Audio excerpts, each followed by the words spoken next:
안녕하십니까. 반갑습니다. 오늘은 사실은 제 차례가 아닌데요. 순서가 좀 바뀌었습니다. 오늘 한 형제님이 복날이라서 너무 바쁘시다고 이런 말씀드릴 수 없고요.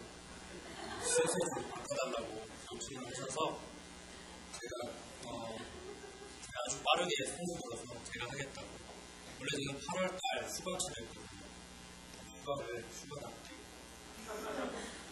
보내기 위해서 손을 먼저 들었습니다. 오늘 성도님들과 함께 나눌 본 말씀은요, 계속해서 우리 사도행전 보고 있습니다. 사도행전 오늘은 10장을 열겠습니다.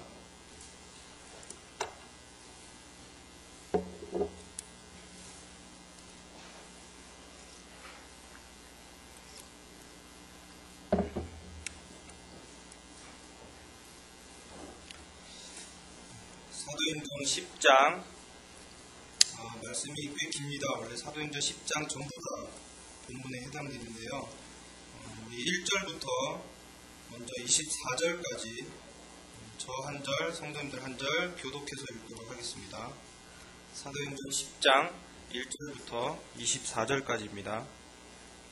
가이사랴에 고넬료라 하는 사람이 있으니 이달리아 부데라 하는 군대의 백부장이라.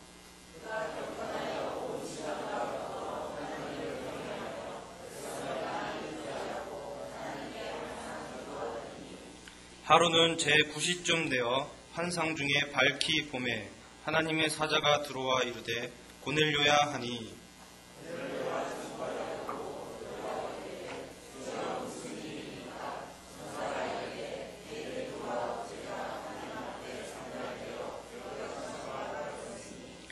내가 지금 사람들을 욥바에 보내어 베드로라 하는 시몬을 청하라.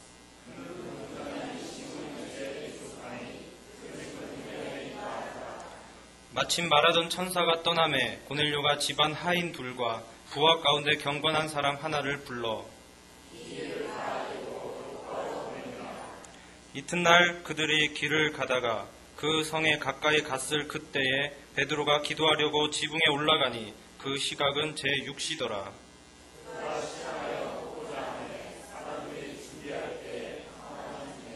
하늘이 열리며 한 그릇이 내려오는 것을 보니 큰 보자기 같고 뇌에 귀를 메어 땅에 드리웠더라.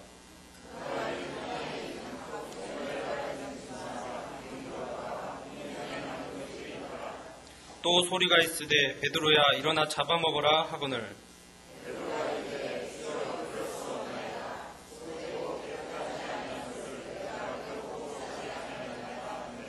또 두 번째 소리가 있으되 하나님께서 깨끗하게 하신 것을 내가 속되다 하지 말라 하더라.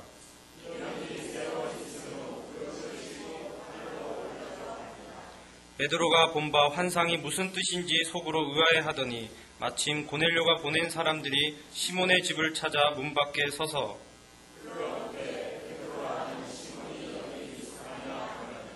베드로가 그 환상에 대하여 생각할 때에 성령께서 그에게 말씀하시되 두 사람이 너를 찾으니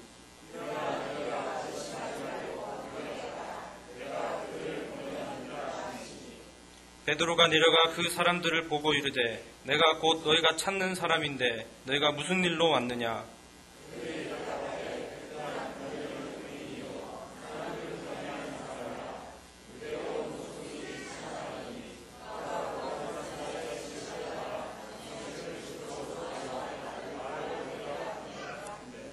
베드로가 불러들여 유숙하게 하니라.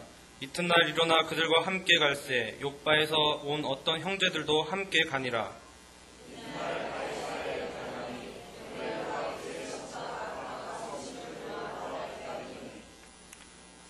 쭉 내려가서요 34절부터 다시 교독하도록 하겠습니다. 34절부터 끝까지 읽겠습니다. 베드로가 입을 열어 말하되 내가 참으로 하나님은 사람의 외모를 보지 아니하시고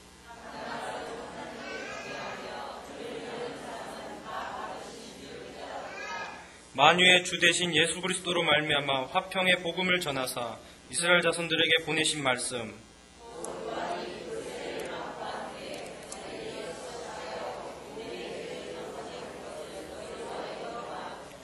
하나님이 나사렛 예수에게 성령과 능력을 기름 붓듯 하셨음에 그가 두루 다니시며 선한 일을 행하시고 마귀에게 눌린 모든 사람을 고치셨으니 이는 하나님이 함께 하셨음이라.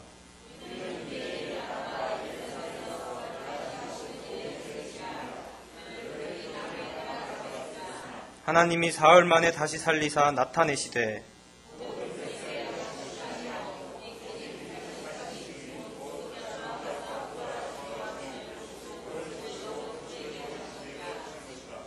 우리에게 명하사 백성에게 전도하되 하나님이 살아있는 자와 죽은 자의 재판장으로 정하신 자가 곧 이 사람인 것을 증언하게 하셨고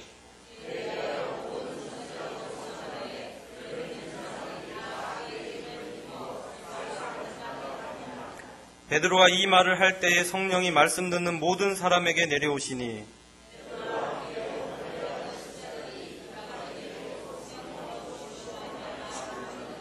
이는 방언을 말하며 하나님 높임을 들음이로라.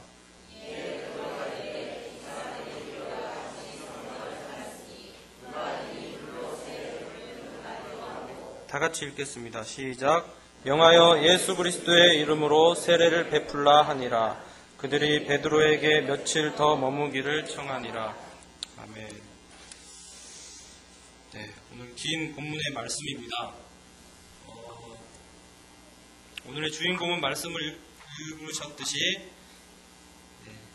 대표적인 두 사람이 나오고요.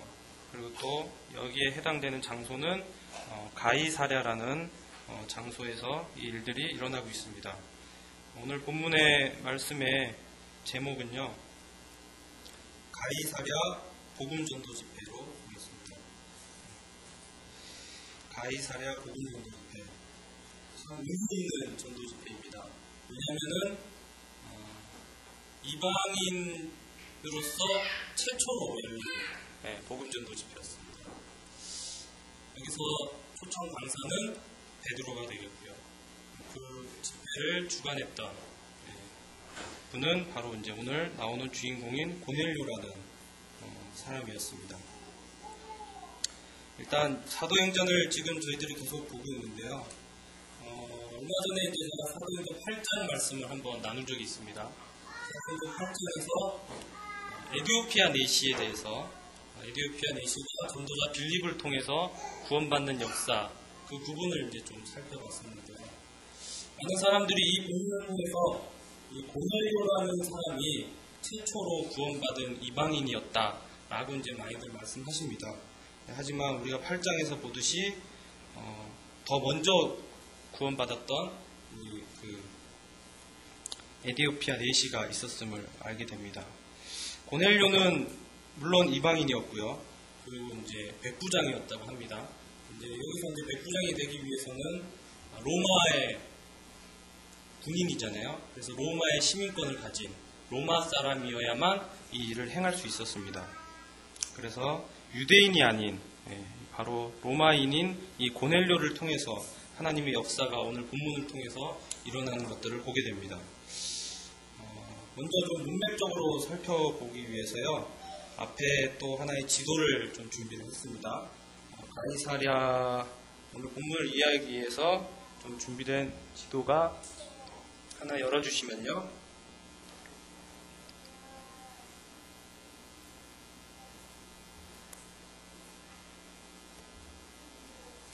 앞에 지도를 보시면요. 먼저 우리가 사마리아 그 성 사람들이 구원을 받는 그 역사가 있었습니다.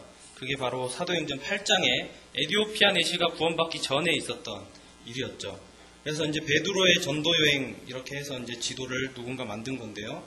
예루살렘에서 이 빨간색 화살표를 따라서 쭉 사마리아로 올라갑니다. 그 당시에 8장에 보면은 베드로와 요한이 이제 올라가게 됩니다.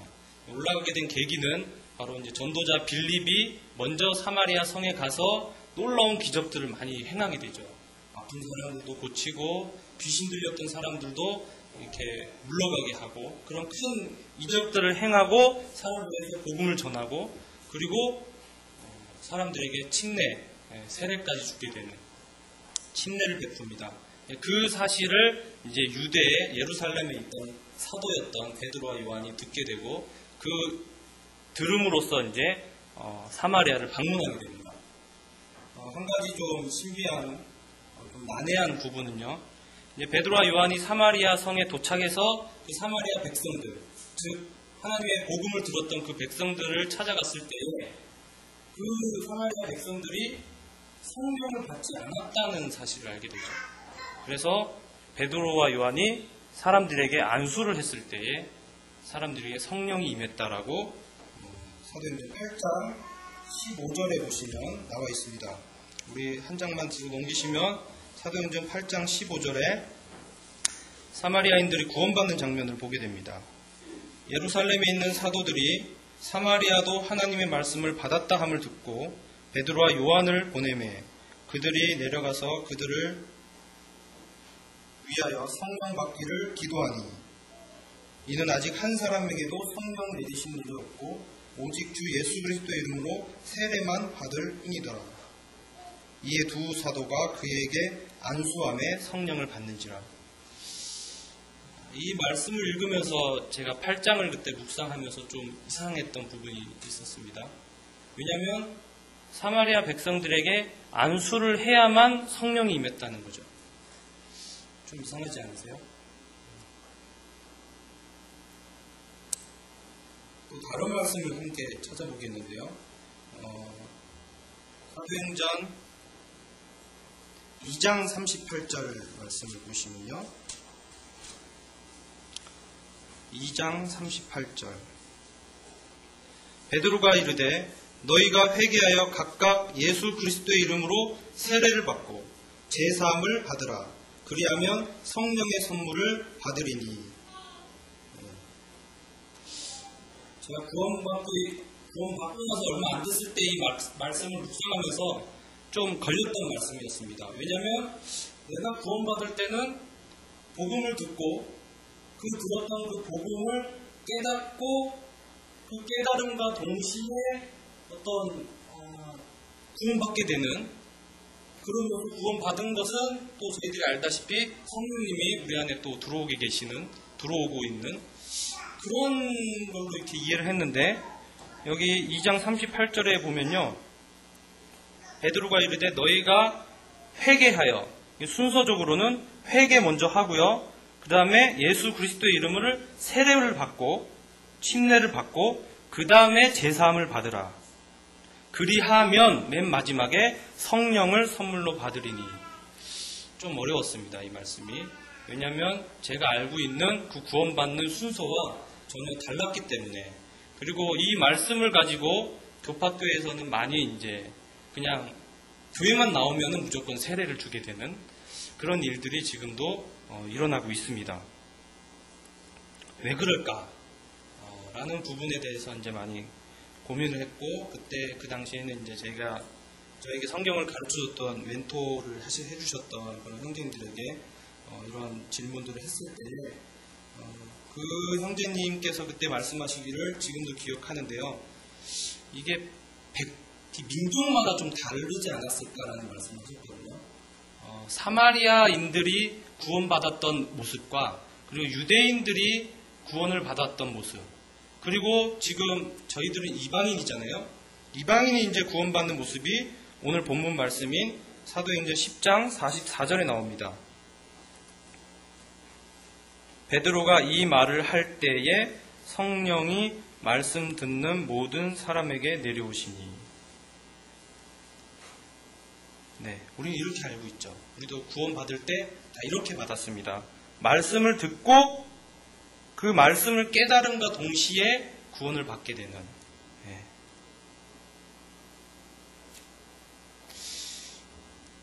지금도 좀 어렵습니다. 네. 이 말씀이 정확하게 무엇을 의미하는지는 자세히는 잘 모르겠지만, 아무튼 지금 이해하기로는 그 당시에 민족마다 사마리아인들과 유대인들과 그리고 우리들인 이방인들이 구원받는 그 순서가, 그 구원받는 그때 그 모습이 좀 달랐었다라는, 그렇게 이해를 지금도 하고 있고요. 네. 앞에 지도를 계속 보시면요, 사도행전 8장에 그 사마리아인들에게 이렇게 베드로와 요한이 안수해서 성령이 내리고, 그 모습을 본 옆에서 마술사 시몬이라는 사람이 와서 그걸 돈 주고 사겠다고 그 능력을 나한테 좀 팔라고 했을 때에 베드로와 요한이 아주 호되게 혼내죠. 이 돈으로 망할 사람, 그런 소리 하면서 네가 은으로 이 하나님의 은사를 사려고 하느냐, 책망을 받게 되는 장면이 바로 저 빨간색 화살 표시인 사마리아에 나타나게 됩니다.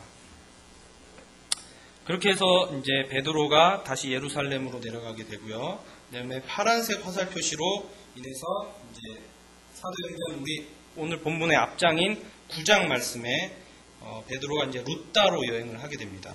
루따라는 지역 보이시죠? 네. 그 루따에서 중풍병으로 8년 동안 앓고 있던 애니아라는 사람을 만나게 되죠. 그 애니아라는 사람을 고치게 되고요. 베드로를 통해서 하나님의 그런 기적들이 일어납니다. 그때에 욥바에서 사람들이 와가지고 어떤 자매님이 병으로 죽었다라는 소식을 전해 듣습니다. 그래서 베드로가 루따에서 욥바로 건너가서 욥바에서 그 자매님이신 도르가라는 다비다라는 여제자 그분이 이제 죽으셨거든요. 병 들어가지고 또 그 죽은 사람을 살리게 되는 그런 기적들이 베드로를 통해서 일어나게 됩니다. 참 놀라운 기적들이 있죠. 지금은 잘 안 일어나는 하나님의 복음이 이 초대교회 때 처음 하나님의 기적을 통해서 이 복음이 계속 널리 전파되는 모습들을 우리 계속해서 사도행전을 통해서 볼 수 있게 됩니다. 그러면서 이제 지금 베드로의 상태는 지금 오늘 본문 말씀에서 이 욥바라는 곳에 지금 있게 되는 거죠. 무두장이 시몬의 집에 지금 머물러 있습니다. 개역 한글 번역에는 피장 시몬이라고 되어 있는데요. 무두장이는 이제 가죽 세공업자.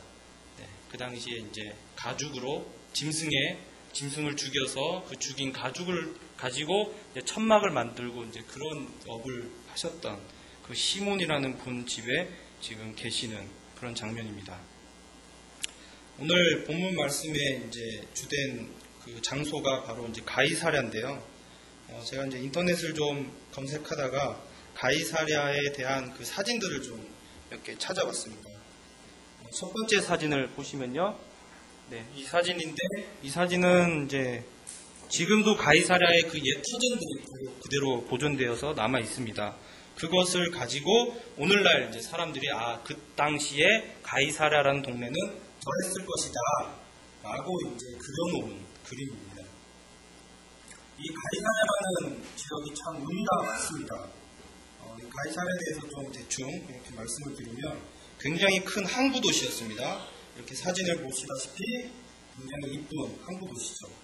이곳을 누가 만들었냐면 이제 헤롯 대왕이 만들었습니다.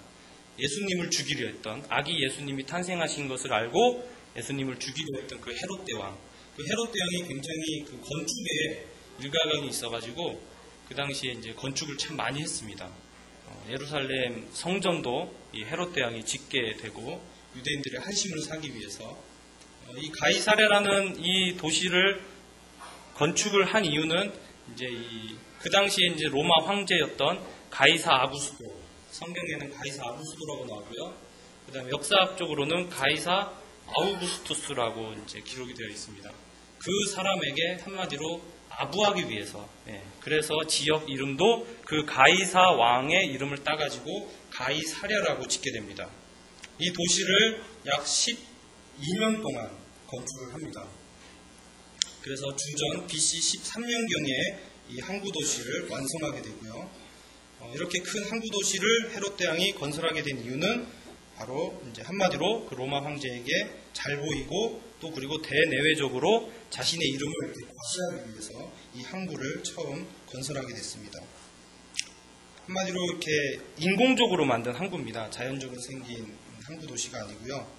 그래서 이제 이 항구를 통해서 가까운 사마리아에 있는 농산품들, 특산품들을 이제 로마에 수출하고 그런 일들이 이 항구에서 실제로 있었다고 합니다. 우리 다음 사진도 이렇게 보시면요. 지금 이 사진이 가이사랴 현재 지금 남아있는 터전입니다. 그리고 다음 사진도요. 이거는 이제 그 가이사랴 성에 있는 그 원형 극장인데요. 참 지금 잘 보존이 되어 있는 것 같습니다. 가보진 않았지만 또 다음 거 보면 좀 멋있습니다. 이 원형 극장에서 이렇게 바다를 바라보고 이제 찍은 사진인데, 우리 이제 그 후에 보면 헤롯 아그리파 1세가 나옵니다. 헤롯 아그리파 1세의 집이 바로 이곳 가이사랴였습니다. 그 헤롯 아그리파 1세가 했던 일 중에 하나가 제자 야고보를 죽였죠. 그리고 그 죽이니까 유대인들이 막 광분하고 좋아해가지고 베드로도 옥에다가 잡아서 가두게 되고 그런 일을 했던 사람입니다. 그리고 그 사람이 이제 굉장히 교만해져가지고 이 원형 극장에서 이제 사람들 앞에 놓고 이렇게 앞에 나와서 연설을 하게 됩니다. 연설을 할 때 많은 사람들이 이제 막 듣고, 와, 이 목소리는 신의 목소리가 아닌가 막 사람들이 이제 다 아부를 하죠. 그때에 이제 이 헤롯 왕이 그렇지 하고 그 영광을 자기가 취함으로써 벌레에 먹혀 죽는, 바로 이 장소가 이 원형극장으로 분별이 됩니다. 오늘 다시 본문으로 좀 돌아가면요, 바로 오늘 그 장소가 가이사랴인 것을 성도님들과 나누기를 원하고요. 다음 사람은 이제 고넬료에 대해서, 백부장 고넬료, 우리 본문 말씀 10장 1절 2절을 보시면요, 가이사랴에 고넬료라 하는 사람이 있으니 이달리아 부대라 하는 군대의 백부장이라. 이게 성경에서만 쓰여진 게 아니고 지금 고고학적으로도 밝혀진 사실이라고 합니다. 그 가이사랴를 고고학적으로 발굴을 했을 때에 그 문서들이 이제 많이 나왔는데, 그 문서에도 그 이달리아라는 부대가 그 당시에 그 가이사랴 성의 주둔에 있었다. 그리고 그 가이사랴 성에는 그 로마 총독부 건물이 있었기 때문에 그 당시 군인들이 참 많이 주둔을 하고 있었습니다. 그 중에 군대의 백부장이었습니다. 알다시피 백부장은 평균적으로 100명 정도의 부하를 거느린 군사 장교였죠. 2절 말씀을 보시면요, 고넬료에 대해서, 고넬료는 과연 어떤 사람이었는지 2절, 그가 경건하여, 첫 번째 고넬료는 경건하였다라고 2절에 기록이 되어 있습니다. 경건이라는 단어를 이제 좀 찾아보면요, 한자로는 공경할 경에 공경할 건입니다. 그러니까 공경하고 공경하는, 쉽게 얘기하면은 하나님을 굉장히 공경하고 또 하나님의 성품을 담기 원하는 자, 뭐 이런 뜻으로 해석이 됩니다. 고넬료가 그러했다라는 것이죠. 신기한 것은 로마 사람인데요, 하나님을 공경했다라는 겁니다. 어떻게 하나님을 알게 됐는지는 모르겠지만 로마에 있을 때 알게 됐는지 이곳에 와서 알게 됐는지는 모르겠습니다. 하지만 이 고넬료라는 사람은 첫 번째 성경에서 이 사람에 대해서 소개하기를 이 사람은 경건했다라고 말씀하고 있습니다. 그리고 두 번째는 온 지방과 더불어 하나님을 경외하며, 자기 혼자 경건한 게 아니고요, 온 지방과 자기 식구들과 더불어서 하나님을 경외했다라고 기록이 되어 있습니다. 여기에 나온 경외의 한자도 공경할 경외, 두려워할 외, 그래서 공경하고 하나님을 두려워했다라는 표현으로 쓰여집니다. 그리고 세 번째로 백성을 많이 구제하고, 하나님 앞에 경건했고요, 또 하나님을 경외했고요, 또 백성들을 많이 구제했습니다. 많이 도와줬습니다.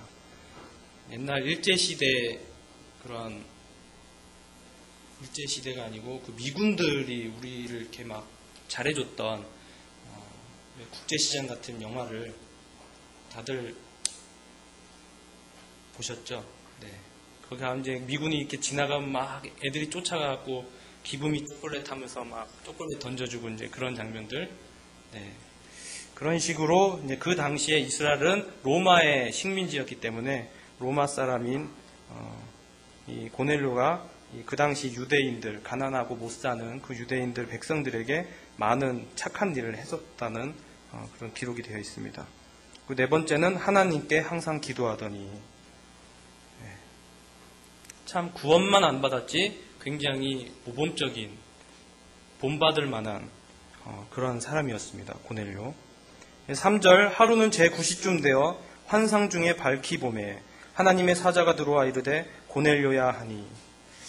참 하나님 앞에 시간을 정해놓고 이렇게 기도하는 모습을 봅니다. 지금도 유태인들의 그 기도 시간이 정해져 있는데요. 3시, 6시, 9시. 그래서 이제 369 해가지고요. 우리나라 시간으로 바꾸면은 거기서 다 6을 더하면 되죠. 3시는 6을 더하면 오전 9시. 그 다음에 6시는 정오 12시가 되고, 그 다음에 9시는 15시 해서 오후 3시. 그렇게 하루에 3번 예루살렘 성전을 향해서 기도를 하는 그런 풍습이 있었습니다. 그런 풍습을 로마 사람인 고넬료도 그대로 하나님 앞에 기도를 드리고 있었습니다. 이 고넬료에 대해서 이제 계속 깊이 묵상을 좀 하다 보면요. 성경은 고넬료에 대해서 이렇게 대답하지만 중요한 것은 주변에 있는 사람이 고넬료를 어떻게 대답하느냐, 주변에 있는 사람이, 가까운 사람이 고넬료를 어떻게 평하느냐, 이게 더 중요하다고 보거든요.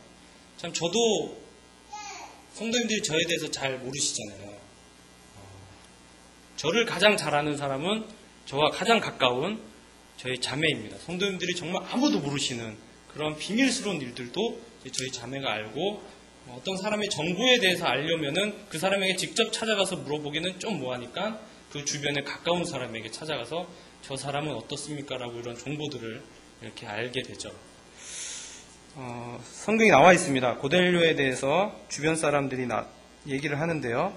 바로 이제 본문 말씀인 22절에 이 대답을 하는 사람은 고넬료의 하인이었던 2명하고 그 다음에 자기의 가장 친했던, 그 가장 측근에 있었던 그 부하 한 사람, 그렇게 3명이서 동시에 이렇게 대답을 하는 장면입니다. 22절 그들이 대답하되 백부장 고넬료는 의인이요 하나님을 경외하는 사람이라 유대 온 족속이 칭찬하더니. 가장 가까이에서 고넬료를 바라봤던 사람은 고넬료에 대해서 이렇게 소개하고 있습니다. 유대 온 족속 그 많은 사람들로부터 칭찬을 받는 사람이라고 소개를 하고 있습니다. 오늘 제목대로 이 가이사랴의 이방인의 첫 전도 집회가 열립니다. 그 전도 집회에 초청된 사람들은요, 바로 고넬료와 친분이 있었던 사람들입니다. 10장 24절에 보시면요, 이튿날 가이사랴에 들어가니 고넬료가 그의 친척과 가까운 친구들을 모아 기다리더니.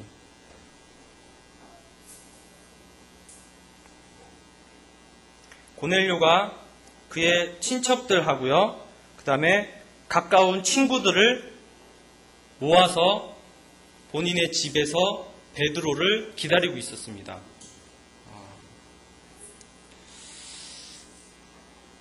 이 사람의 간증이요, 참 대단한 것 같습니다. 우리 다들 전도를 해보셨지만 주변에 있는 사람들에게 전도 집회에 나오라고 초청을 다들 해보셨잖아요. 쉽지 않잖아요. 그게 정말 어렵더라고요. 고넬료의 성품이, 고넬료가 하나님을 섬기는 그 모습들이 사람들에게 어떻게 비춰졌길래, 어떤 간증을 주변 사람들에게 보였길래 사람들이 이렇게 모일 수 있었을까라는 부분입니다.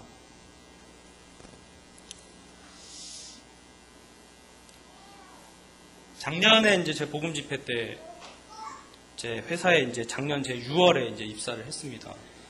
6월에 입사를 해서 신입사원으로 이렇게 있는데, 동시에 이제 많은 신입사원들이 우르르 들어왔습니다. 저보다 나이가 어린 동생들이었고요. 다 20대 초반, 20대 중반 이런 젊은 청년들이었는데, 이제 그때 작년 복음 집회 때 그 청년들에게 이제 복음 집회 같이 가자라고 청했을 때에 얘네들이 흔쾌히 승낙을 하는 겁니다.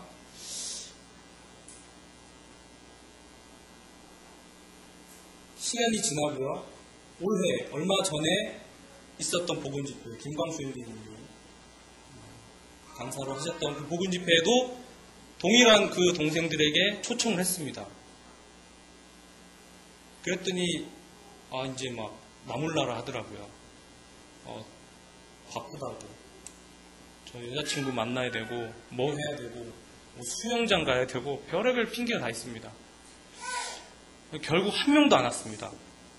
작년에 한 8명인가 왔거든요. 그 친구들이 지금 기도 제목에도 올라와 있는데, 그 아이들에게 그대로 이렇게 얘기를 했더니 이번에는 한 명도 안 오게 되는, 그거는 즉 저의 간증이 고넬료와 같지 않았다라는, 참 씁쓸했습니다. 네, 하나님 앞에 참 저의 모습이 참 많이 부끄럽고요. 참 제가 이렇게 은연중에 이 친구들하고 같이 일을 하고 회사 생활을 하는데 어떤 본을 보였길래, 어떤 모습을 보였길래 참 이러한 결과들이 나올까 라는 생각을 해보게 됐고요. 한 분을 좀 같이 교제할 분이 대표적으로 이 간증을 보이는 것에 대해서 실패한 사람이 있습니다. 혹시 누군지 아시나요? 창세기에 등장하는 아브라함의 조카 롯이죠. 우리 찾진 않겠습니다. 제가 읽을게요. 창세기 19장 14절 말씀에 롯이 나가서 그 딸들과 결혼할 사위들에게 말하여 이르기를, 여호와께서 이 성을 멸하실 터이니 너희는 일어나 이곳에서 떠나라 하되 그의 사위들은 농담으로 여겼더라. 참 이 말씀에도 굉장히 씁쓸한 장면이 나오는데, 이 롯이 자기 딸들하고 결혼할 사위 2명에게 지금 이 소돔성이 하나님의 심판을 받아서 멸망을 당할 거니까 너희들 지금 빨리 떠나야 된다 라고 얘기했을 때에 이 사위들의 반응은 이 장인어른이 지금 하고 있는 말을 농담으로 여겼습니다. 참 볼 때마다 씁쓸하더라고요. 참 내가 다른 사람들에게 전도 집회가 있으니 함께 가자고 했을 때에 사람들도 내 말을 이렇게 농담으로 여기는 게 아닌가.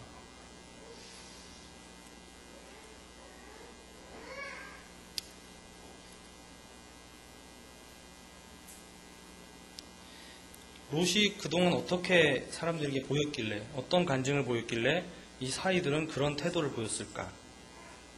이런 묵상을 해보게 되고요. 굉장히 대조적인 롯과 지금 고넬료의 모습이 이렇게 비교되는, 그 중에 지금 나는 지금 어디에 있는지, 잘 롯의 모습에 가까워 있는 제 모습을 이렇게 말씀을 통해서 보게 됩니다.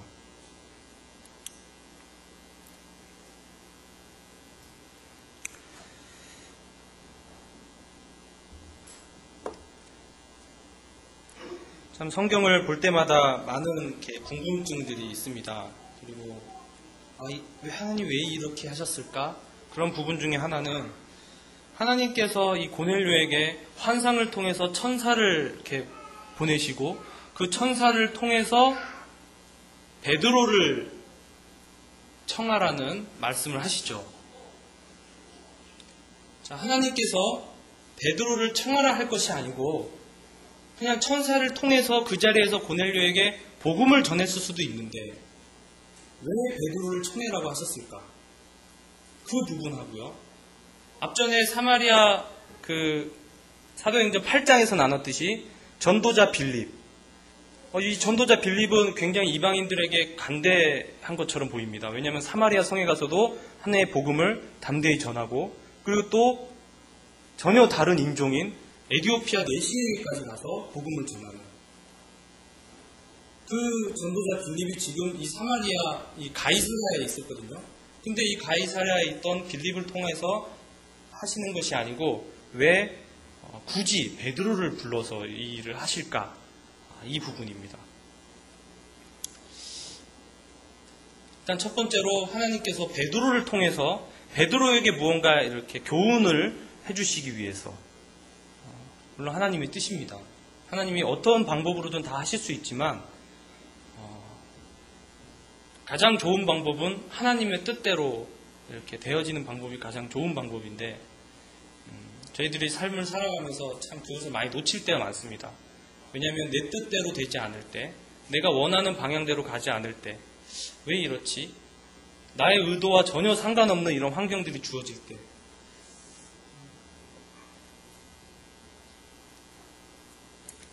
두 번째 부분은 베드로를 좀 살펴보겠습니다. 베드로는 아까도 나눴듯이 욥바에 있었습니다. 이 욥바라는 동네는 역사적으로 굉장히 의미 있는 곳입니다. 성도님들 욥바 하면 생각나는 인물이 계신가요? 지휘자이 누구 있어요?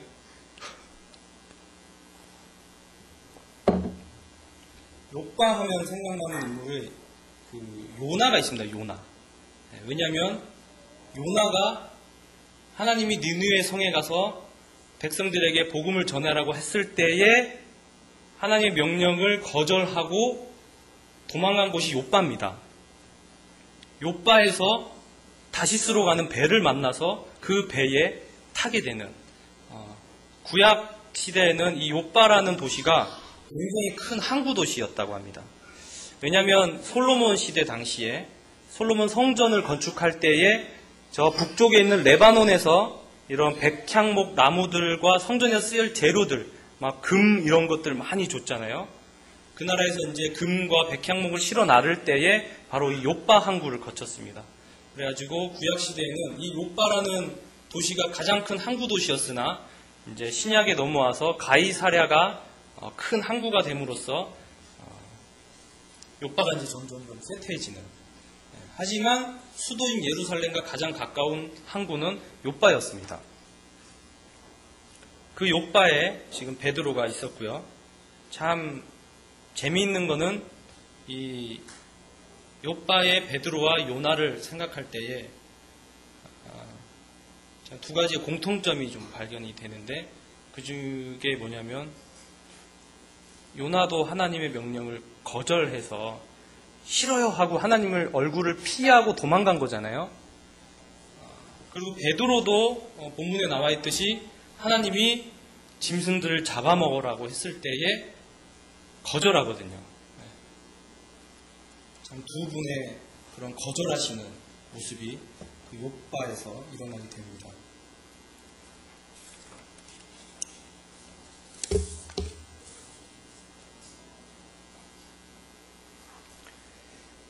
본문 말씀 10절에 보시면요. 그가 시장하여 먹고자 하매 사람들이 준비할 때에 황홀한 중에 하늘이 열리며 한 그릇이 내려오는 것을 보니 큰 보자기 같고 뇌의 귀를 메어 땅에 들이웠더라. 베드로가 굉장히 배가 고팠습니다. 9절에 보시면 그때의 시각이 제6시더라.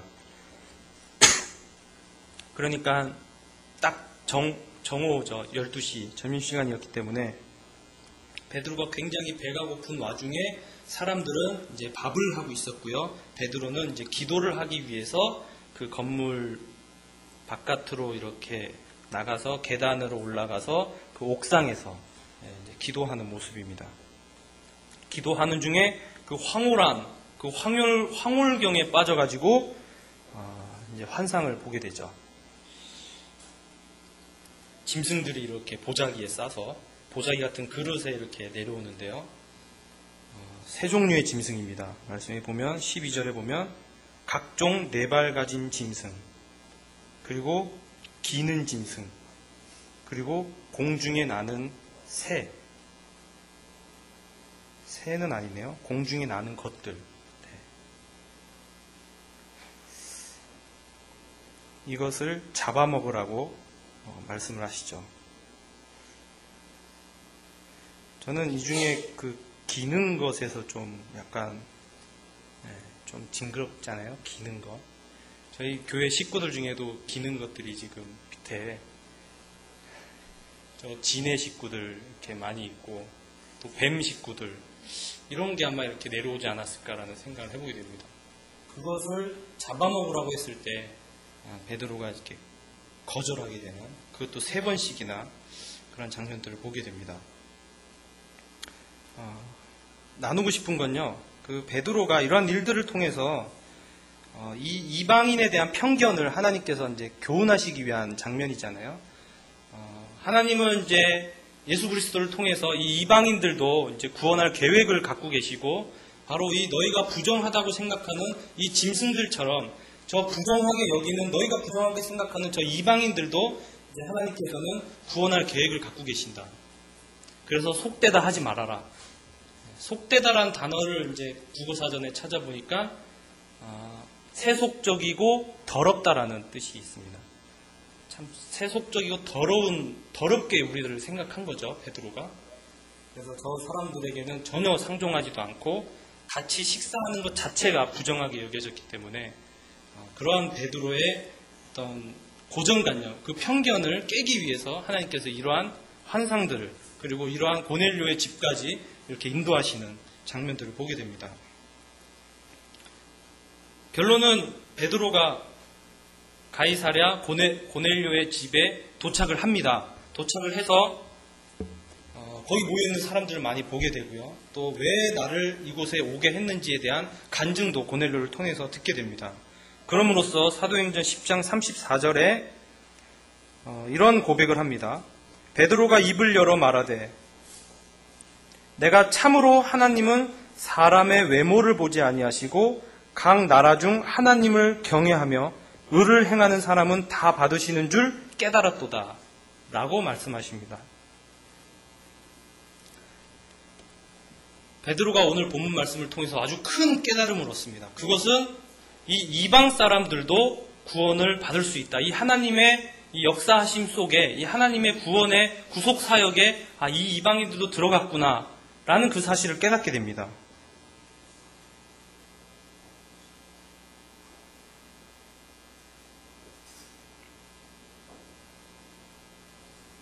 그래서 이때 깨닫게 된 베드로는 이런 결심을 했을 수도 있겠습니다. 이제 유대인들과 이방인은 절대 나누지 말아야지. 이제 이런 편견을 버려야지. 라는 어떤 그런 결심을 하지 않았을까. 하나님께서 우리에게 많은 깨달음을 주십니다. 말씀을 통해서, 이런 오늘 교제를 통해서 개인적으로 하나님이 저희들에게 많은 교훈을 주시잖아요.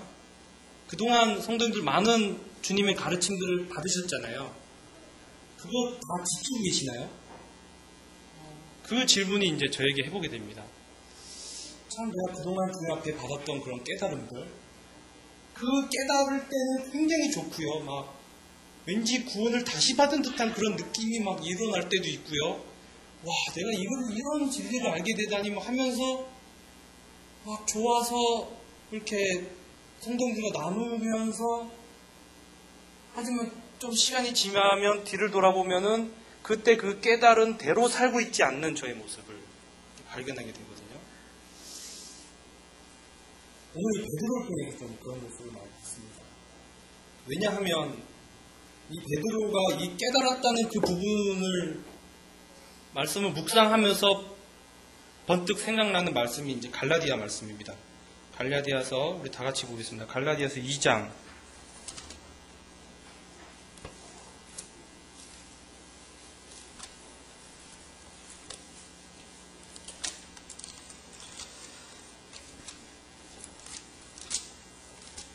갈라디아서 2장 11절부터 제가 읽도록 하겠습니다. 게바가, 여기서 말하는 게바는 베드로죠.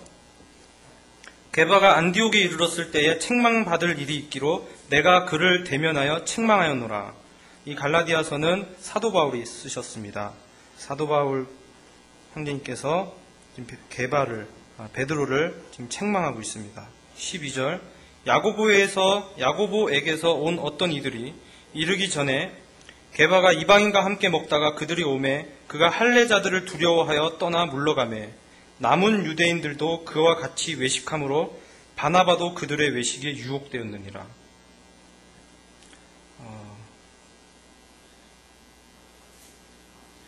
좀 베드로에게는 좀 약간 수치스러운, 기록이 안 됐으면 좋겠다 싶은 그런 베드로 형님이 그렇게 생각할 수도 있는 그런 내용인데요. 왜냐하면 베드로를 책망하는 사람이 바울입니다. 이 바울은 그 앞에 구절을 보시면 기둥같이 여기는 야고보와 게바와 요한, 이 바울은 베드로를 기둥같이 여겼거든요. 근데 그런 기둥같이 여긴 그 분에게 지금 책망하고 있습니다. 그 책망하는 이유는 바로 이 이방인들과 지금 유대인들을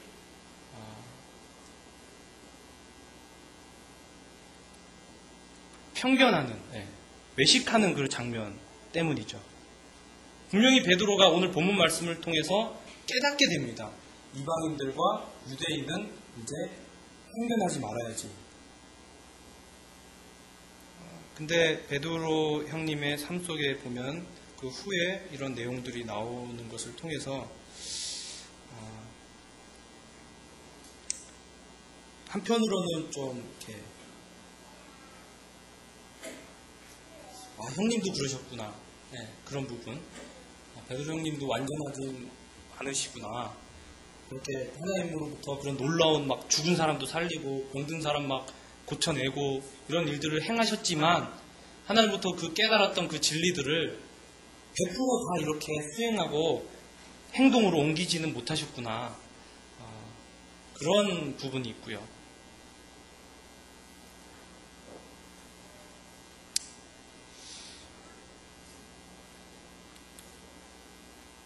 14절에 그러므로 나는 그들이 복음의 진리를 따라 바르게 행하지 아니함을 보고 모든 자 앞에서 게바에게 이르되 내가 유대인으로서 이방인을 따르고 유대인답게 살지 아니하면서 어찌하여 억지로 이방인을 유대인답게 살게 하려느냐 하였노라. 사도 바울이 베드로를 책망하기를 당신이 유대인으로서 유대인답게도 살지 못하면서 어찌 이방인을 유대인답게 살게 하겠느냐.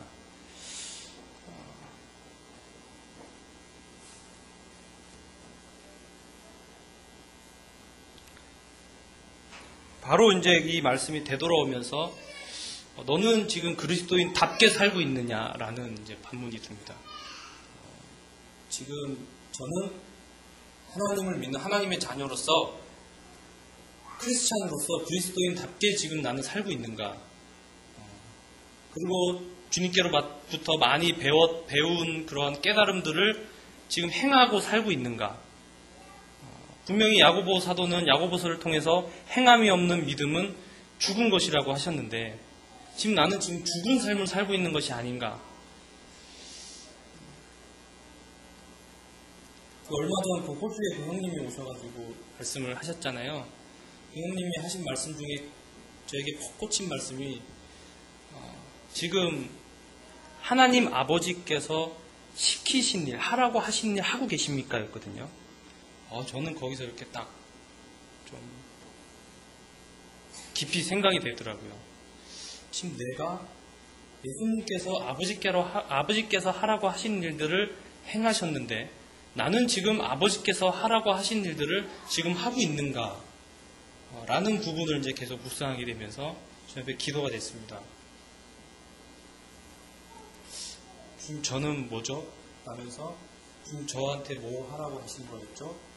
그런 질문을 하면서요, 혼자.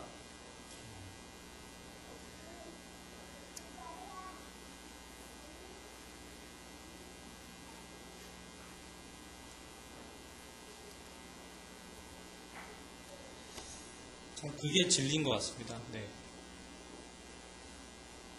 하라고 하신 거.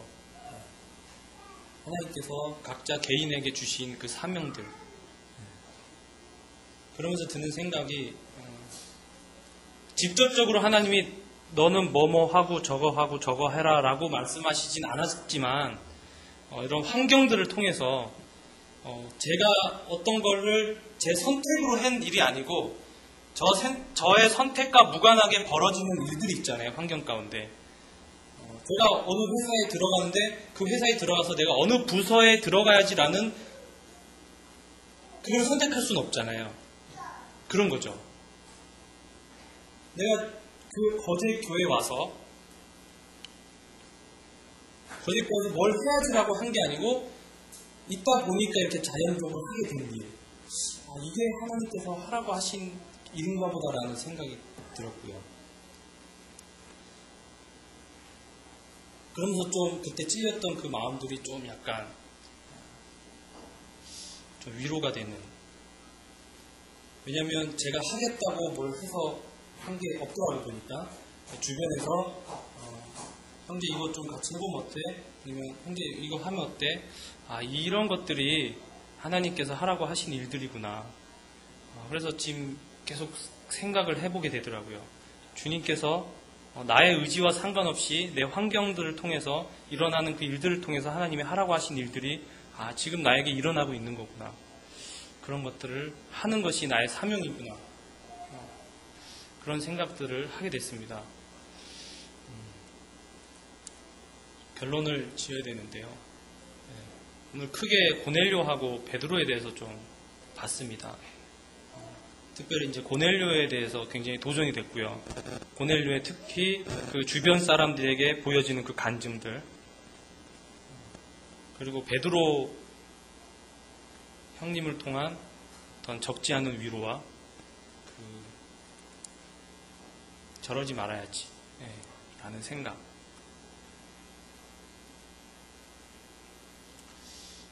오늘 말씀을 통해서 고넬료와 그 베드로를 통해서 오늘 이 본문의 제목대로 가이사랴에 열렸던 복음 전도 집회는 굉장히 성공리에 끝이 납니다. 시작한 지 얼마 되지 않아서 모여있던 모든 사람이 구원을 받게 되는 역사가 오늘 본문 말씀 10장에서 일어나게 됩니다. 그래서 복음 집회가 끝난과 동시에 바로 며칠 동안 또 성도 집회가 열리는 그런 모습들을 또 상상하게 됩니다.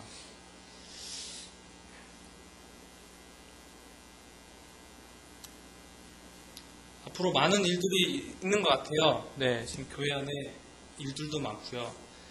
근데 이렇게 사람이 부족한 게 아닌가라는 또 생각이 들고 행해야 된다라는 생각도 들고 다시 한번 행함이 없는 믿음은 죽은 믿음이라는 그 말씀을 좀 생각하게 되고요. 거제교회 형제 자매님들 모두가 하나님께서 받은 대로, 하나님이 하라고 하신 대로, 또 하나님이 시키신 대로, 또 하나님이 깨닫게 하신 대로 행하시는 그런 아름다운 교회가 되기를 소망합니다. 기도하고 오늘 교제 마치겠습니다.